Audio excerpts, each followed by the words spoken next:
waa cutubyo ka tirsan ciidamada kumaandooska ee Gorgor oo tababar loogu soo xiray magaalada Isbaarta ee dalka Turkiga halkaas oo muddo dhowr bilood ah uu tababar uga socday.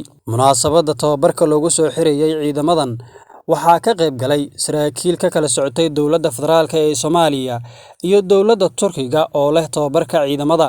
U qaybsanaha arrimaha ciidamada ee safaaradda Soomaaliya ee dalka Turkiga General Maxamed Xuseen Garbey ayaa sheegay in ciidamadan ay yihiin dafcaddii toddobaad ee tababar ku qaata dalka Turkiga isla markaana tababarada ay noqon doonaan kuwa sii socda. Waxa uu ugu mahadceliyay dowladda Turkiga dadaalada ku aadan tababarada iyo qalabaynta ay la garab taagan tahay ciidamada xoogga dalka Soomaaliyeed ee dagaalka kula jira Al-Shabaab. Runtii maanta waa maalin weyn oo maalmaha wanaagsan ee na soo maray ka mid ah. xafladda tani ma xafladii koowaad, labaad, saddexaad, afaraad ma waa xafladii toddobaad. haddana way sii soconaysaa. waxaa nasiib wanaag noo ah annagoo ah ciidanka xoogga dalka Soomaaliyeed madaxdiisii iyo mas'uuliyiintii qarankaanba inaanu mar walbaba dhagahayno ay maqlayaan, indhahaynana ay arkayaan xiriirda tababar ciidan khaas ah oo dhalinyaro ah oo jiilka dhalinyarada ee waddankeena laga soo xulay daafiisa kala duwan inay 6 biloodba 3 biloodba halkan ay ku qaataan tababar khaas ah oo firqada danab ah. tababarkaas oo loogu talagalay in ay ciidanka xoogga dalka Soomaaliya lagu tayeeyo aqoontiisa, jirkiisa iyo actionkiisa waxbarasho ee xagga colaadaha iyo waqtiyada dagaalka. runtii waa tababar loo maray habka ugu wanaagsan ee casriga ah. run ahaantii waxaan indhahaynu qabanayaan tababar wanaagsan oo ka duwan tababarada ciidamada qaarkood oo ah tababar khaas ah. runtii dufcaddana waa dufcaddii toddobaad ee guutada Gorgor wayna noo socon doontaa haddii Alla idmo in muddo ah. waxay ku biiri doonaa ciidankan halka maanta tababarka ku dhameystay saaxiibadood hore u qaata tababarada ee ku sugan waddankeena hooyo.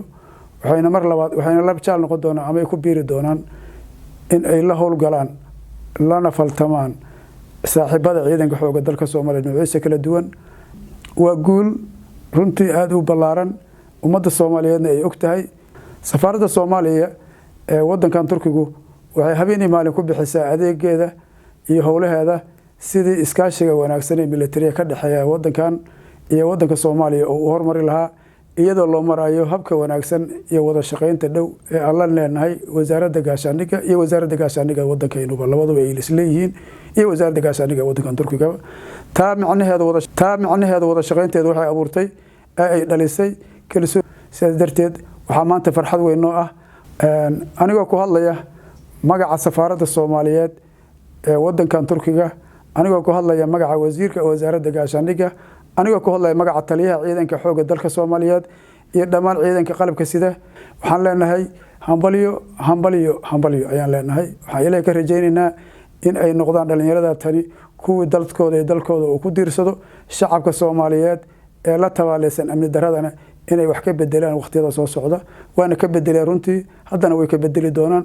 waxaan ku hanweynahay inay si dhow ula shaqayn doonaan shacabkooda, walaalana ay ka dhigan doonaan, garabna ay u raadsan doonaan shacabka Soomaaliyeed, kalsoonidoodana ay kasban doonaan.